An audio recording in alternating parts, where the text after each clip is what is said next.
2026వ సంవత్సరంలో జనవరి మాసంలో 16వ తారీఖు నుండి 31వ తారీఖు మధ్యన ఉన్నటువంటి గ్రహస్థితి ఆధారంగా ధనుస్సు రాశి జాతకులకు గోచార ఫలితాలు ఎలా ఉన్నాయో తెలుసుకుందాం. ఈ పక్షం లోపల ముఖ్యమైనటువంటి గ్రహాలు సూర్యుడు, కుజుడు, బుధుడు, శుక్రుడు మకర రాశిలో సంచరిస్తున్నారు. గురువు మిథున రాశిలో సంచారం, శనైశ్చరుడు మీనరాశిలో, రాహువు కుంభరాశిలో, కేతువు సింహరాశిలో సంచరిస్తున్నారు. అయితే ఈ గ్రహస్థితి, ఈ సంచారము ధనుస్సు రాశి వారికి ఈ పక్షంలో ఎలాంటి ఫలితాలను ఇవ్వబోతుంది అనే విషయాన్ని మనం చూసినట్టయితే, ముఖ్యమైనటువంటి గ్రహాలు గురువు అనుకూలంగా ఉన్నాడు, రాహు అనుకూలంగా ఉన్నాడు. సప్తమ తృతీయ స్థానాలలో గురువు రాహు సంచారం, శని అర్ధాష్టమ స్థానంలో ప్రతికూలం, కేతువు భాగ్యస్థానంలో ప్రతికూలం. ఇక బుధుడు శుక్రుడు అనుకూలంగా ఉన్నారు. ముఖ్యంగా ధనుస్సు రాశి వారికి ఈ పక్షంలో రాస్యాధిపతి అయినటువంటి గురువు సప్తమ స్థానంలో గోచార రీత్యా అనుకూలమైనటువంటి స్థానంలో సంచరిస్తున్నాడు. ఇది ప్రధానంగా కలిసి వచ్చేటువంటి అంశం. ఇక ధనస్థానంలో చాతుర్గ్రహ కూటము సంభవిస్తుంది. ఈ చాతుర్గ్రహ కూటంలో ఈ 4 గ్రహాల లోపల ఇన్వాల్వ్ అయి ఉన్నటువంటి గ్రహాలు సూర్యుడు, కుజుడు, బుధుడు, శుక్రుడు. బుధుడు, శుక్రుడు గోచార రీత్యా ద్వితీయ స్థాన సంచారం అనుకూలం, బుధాదిత్య యోగం సంభవిస్తుంది. కుజుడు ఉచ్చ స్థానంలో ఉన్నాడు. ఇలా కొంత ఈ గ్రహస్థితి, ఈ చాతుర్గ్రహ కూటము ధనుస్సు రాశి వారికి ఆధిపత్యాన్ని చూసుకున్నట్టయితే కొంతవరకు మనకు కలిసి వచ్చే అవకాశాలు ఉన్నాయి. ప్రథమంగా ఉద్యోగుల యొక్క పరిస్థితి ఈ పక్షంలో ఎలా ఉంటుంది అనే విషయాన్ని మనం చూసినట్టయితే, ఉద్యోగులకు అనుకూలమైనటువంటి పక్షం. వర్క్ ప్లేస్లో తోటి ఉద్యోగులతో, అధికారులతో, యాజమాన్యంతో, క్లయింట్స్తో మీరు సంతృప్తిగా ఉంటారు. ఇక స్వయం వృత్తిలో ఉన్నటువంటి వారికి కూడాను చాలా సంతృప్తికరమైనటువంటి పక్షం. మంచి ఆదాయాన్ని పొందుతారు. పనులను సకాలంలో మీరు పూర్తి చేసేటువంటి అవకాశం బాగా కనబడుతుంది.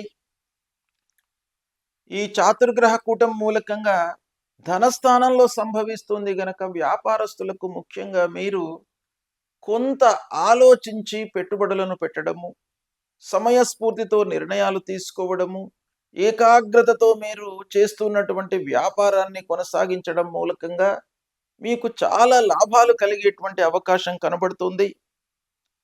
ఇకపోతే ఇది కుటుంబ స్థానం కూడా.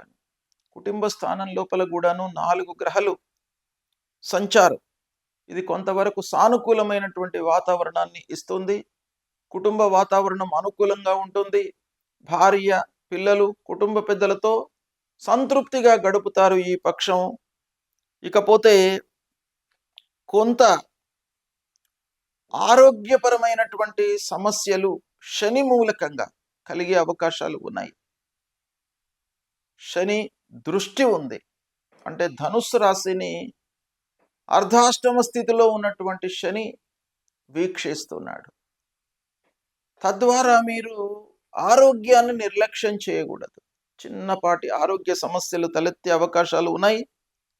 అజీర్ణము, కాళ్ళ నొప్పులు ఇలాంటివి మీకు వచ్చే అవకాశాలు ఉన్నాయి. కాబట్టి కొన్ని జాగ్రత్తలు తీసుకోండి. సహనమే మీ అభివృద్ధికి కారణమవుతుంది ఈ పక్షం లోపల.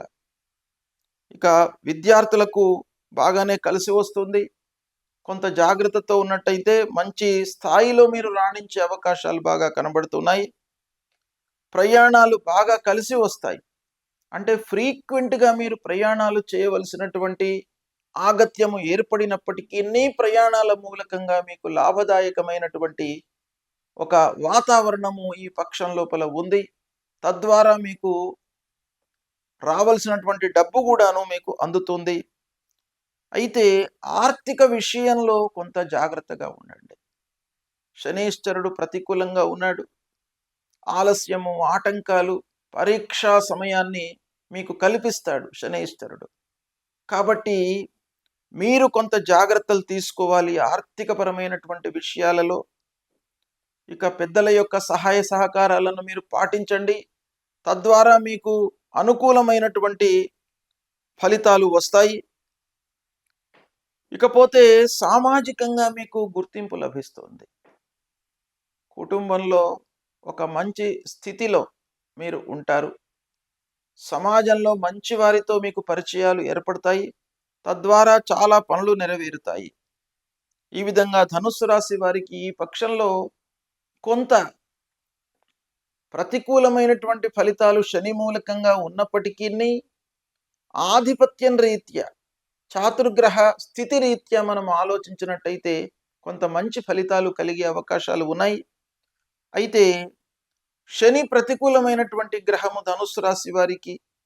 కాబట్టి శని ప్రీత్యర్థమై నల్లటి వస్త్రము, నల్లటి నువ్వుల నూనె దానంగా ఇవ్వండి. నవగ్రహ స్తోత్ర పారాయణం చేసుకోండి.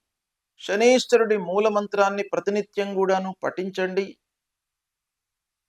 హనుమాన్ చాలీసా చదవండి. హనుమ దర్శనం చేసుకోండి. మీకు సత్ఫలితాలు కలుగుతాయి. శుభం.